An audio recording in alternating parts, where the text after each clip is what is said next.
जब इस देश का वो मसीहा जिसने इस शोषित पीड़ित वंचित समाज को अपने पैरों पर खड़ा करने के लिए, इस देश में मानवता को आजाद कराने के लिए 1891 14 अप्रैल को जन्म हुआ और 6 दिसंबर सन 56 तक इस देश में मानवता को आजाद कराने के लिए अपने बेटी बेटों की कुर्बानी दे करके सर्व समाज के गरीब शोषित पीड़ित वंचित समाज के किसी भी धर्म जात मजहब का व्यक्ति हो, सबके लिए उन्होंने जब घर से पैर निकाला कभी पीछे मुड़ करके नहीं देखा। आंखें भर जाती हैं। जो भोजन बना करके बाबा साहब को देते थे, उनका सुदामा इतना प्रिय था, बाबा साहब भोजन नहीं करते तो रात रात जागता था। सोहनलाल शास्त्री जो 25 वर्षों तक उनके लेखन और तमाम पत्रिकाओं के संचालन में काम करते थे। नानक चंद रत्तू जो पर्सनल सेक्रेटरी थे, बाबा साहब को भोजन करा करके आराम करने के लिए चले गए। बाबा साहब सो गए थे, लेकिन रात्रि अर्धरात्रि में तब्दील हुई। बाबा साहब बुलाए, नानक मेरे पास आ जा। बाबा साहब गए और बाबा साहब से नानक चंद रत्तू ने पूछा कि बाबा साहब क्या बात है, इतनी रात में क्या दिक्कत है। बाबा साहब ने कहा मेरे पेट में दर्द हो रही है रे नानक, अब लग रहा है मैं इस दुनिया में जीवित नहीं रहूंगा। ये जो सामियाना लगा है, इस सामियाना में जो बम्बू है वो बम्बू गिरने जा रहा है। बाबा साहब को रोज मधुमेह की दिक्कत थी, इंसुलिन का इंजेक्शन लगता था, लेकिन जिस रात को 6 दिसंबर सन 56 को प्रतिदिन 1 इंजेक्शन लगता था, उस दिन इंजेक्शन का डोज अधिक हो गया था, 2 डोज लगा हुआ था। बाबा साहब ने एक बात कहा कि ये नानक चंद रत्तू, मैंने शोषित पीड़ित वंचित समाज के लिए 2 लड़ाई लड़ा, उस लड़ाई को लग रहा है कि अब छोड़ करके चला जाऊंगा। मेरे कारवां को तुम सब आगे बढ़ाना, अगर आगे ना बढ़ा सकना तो मेरा कारवां जहां होगा वहीं छोड़ देना। कहा करके हमारे मसीहा इस दुनिया को छोड़ करके चले गए। लोगों को विश्वास नहीं हो रहा था कि वो प्रज्ञा सूर्य, महासूर्य, क्रांति सूर्य, दूरदृष्टा, शिक्षाविद, कानूनविद, भारत रत्न, विश्व रत्न, ये भी कम है जब तक उन्हें जस्टिस ऑफ नॉलेज न कहा जाए। विश्वास नहीं हो रहा है लोगों को कि बाबा साहब इस दुनिया में नहीं है। कोठी से लोग कह रहे थे कि बाबा साहब अभी निकले। ड्राइवर ने उनकी गाड़ी का गेट खोला, बाबा साहब गाड़ी में सवार हुए। दिल्ली उनकी कोठी से उनका शव सांता क्रूज एयरपोर्ट पर जब लाया गया, अपने उस महामानव, उस महान विभूति के दर्शन के लिए हमारी माताएं, हमारी बहनें जिनके शरीर पर कपड़े नहीं थे, केला की पत्तियां बांध करके अपने शरीर पर, हमारी माएं केला की पत्तियां अपने छाती पर बांध करके जो जैसे था वैसे भी अपने मसीहा के दर्शन को दौड़ पड़ा। कहना है, क्या कहना है?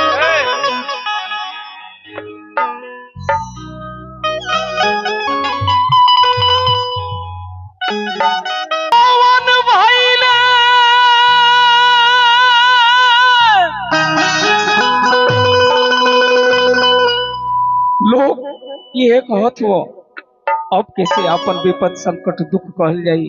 जैसे परिवार में पिताजी के बिना परिवार के सब लोगों के कमी अखरत है।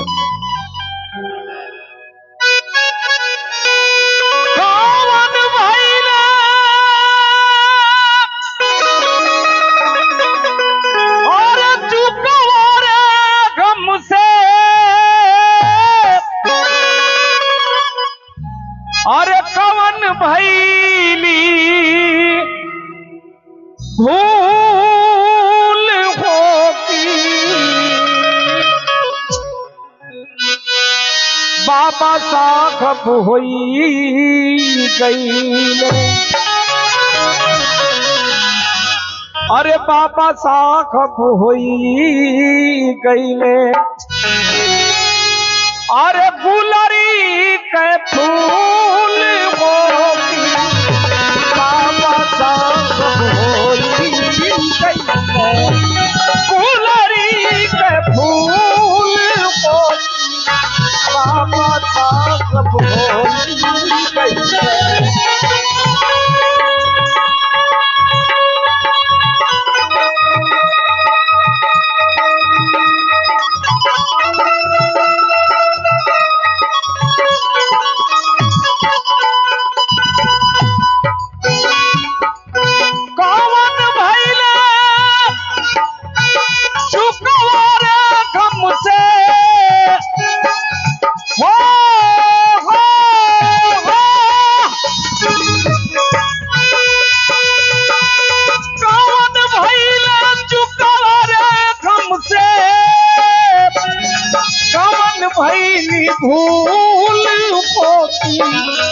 बाबा साहब होई गई, बाबा साहब होई गई, फुलरी के फूल पोती बाबा साहब होई गई। कहना है, क्या कहना है?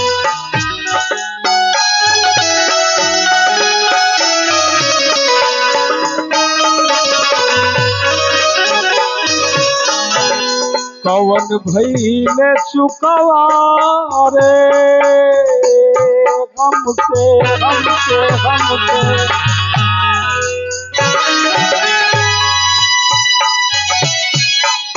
कवन भइले चुकवा रे हमसे, कवन भइले चुकवा रे हमसे, कवन भइली भूल बाबा साहब होई गई, बाबा साहब होई गई, फुलरी के फूल पोती बाबा साहब होई गई।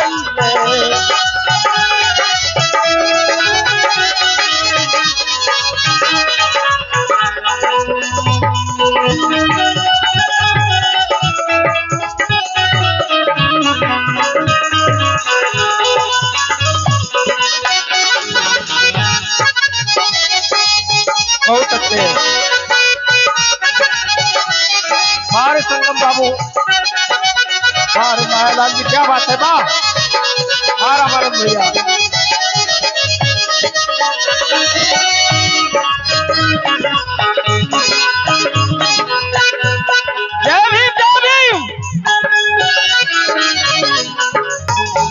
रोवे भारतवासी रोवे, रोवे भारत मैया,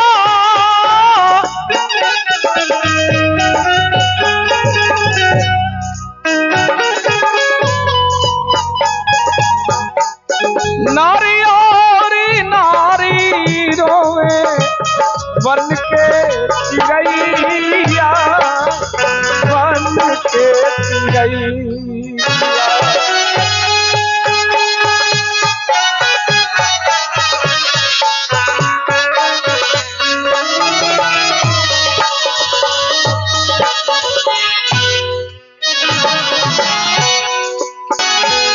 बहुजन समाज हो रोवे,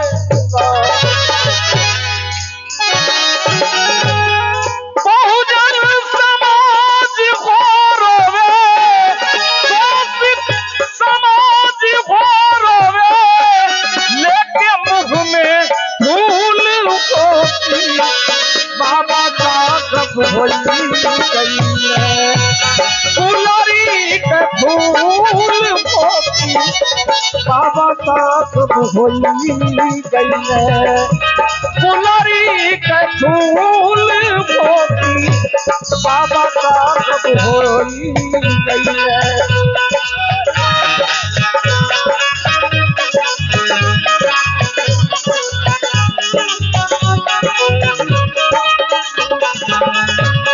बहुत अच्छे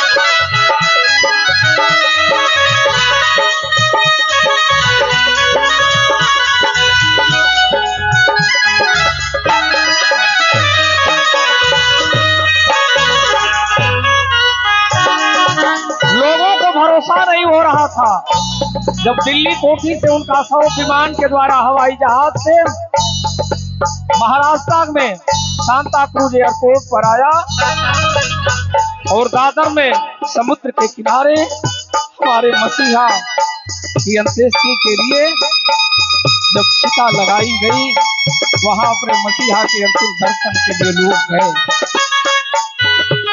दूर से ही कोई था, कोई करीब से था, लेकिन सारे लोगों की आंखों में आंसू था।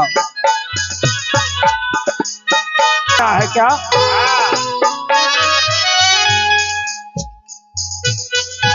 और ये तो समेट रहा हूं, कमो समय में निमन बात होले या ढेर समय में भी होले, लेकिन समय के हिसाब से अंतिम लाइन में कहना है क्या?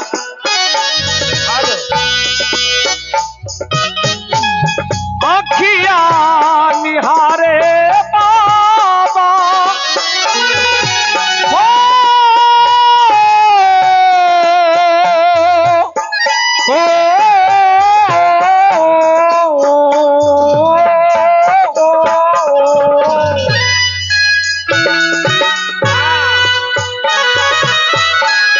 आँखिया निहारे बाबा एक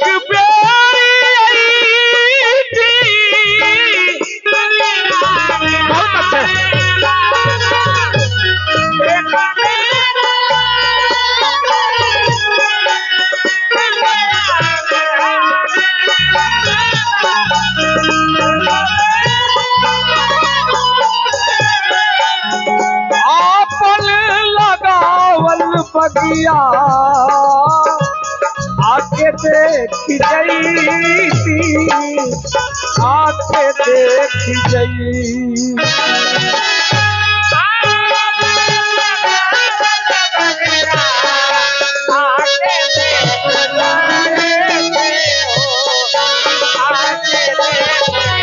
कुछ भी नहीं रखा उन्होंने।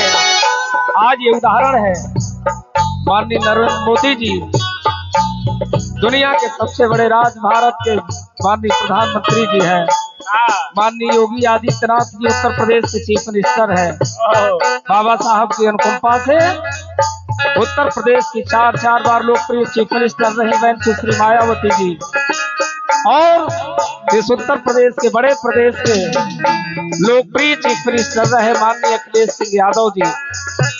ये बाबा साहब की अनुकंपा ही हुई तो आर्टिकल 19 में, जो संविधान में, इंडियन कॉन्स्टिट्यूशन में बाबा साहब डॉक्टर अम्बेडकर ने जो अभिव्यक्ति की आजादी हमको आपको दिया, सीमा सरगम शान से मंच पर बैठ करके और आपका अभिवादन कर रही हैं, आप इनका अभिवादन कर रहे हैं। आपका बेटा, आपका भाई अनिल चंद्रा टूटे फूटे लफ्जों में अपने गीतों को गा रहा है। नहीं तो हमनी के बाबूजी कभी औकात ना हुई कि आप लोगों के बीच में हमनी को बैठ के हमारे भैया बैठल हो महेंद्र यादव जी। नहीं तो वो स्थिति थी, माननीय प्रधानमंत्री जी के समाज के लोगों को लोग कहते थे इसी भारत की धरती पर कि सवेरे कटेली का मुंह देखल पाप होला, लेकिन बाबा साहब डॉक्टर अम्बेडकर ने उन सारी बुराइयों पर ताला ऐसा लगाया कि वो कभी खुलने वाला नहीं। तो इसीलिए कहना है अंतिम लाइन में,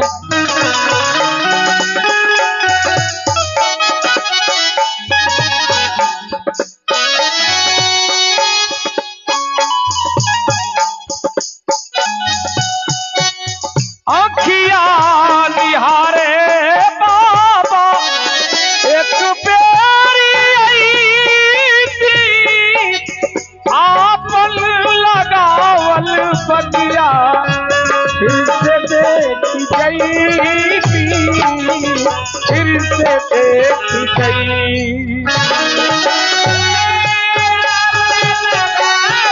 जय भीम, जय भीम।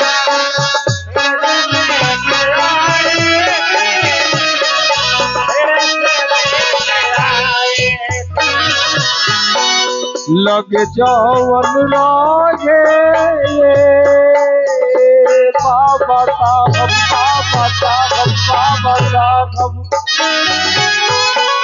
लगे जावन लागे तमन, लगे जावन लागे तमन, दई गईले फूल पोती, बाबा साहब होई गईले, बाबा साहब होई गईले, फुलरी पे फूल पोती, बाबा साहब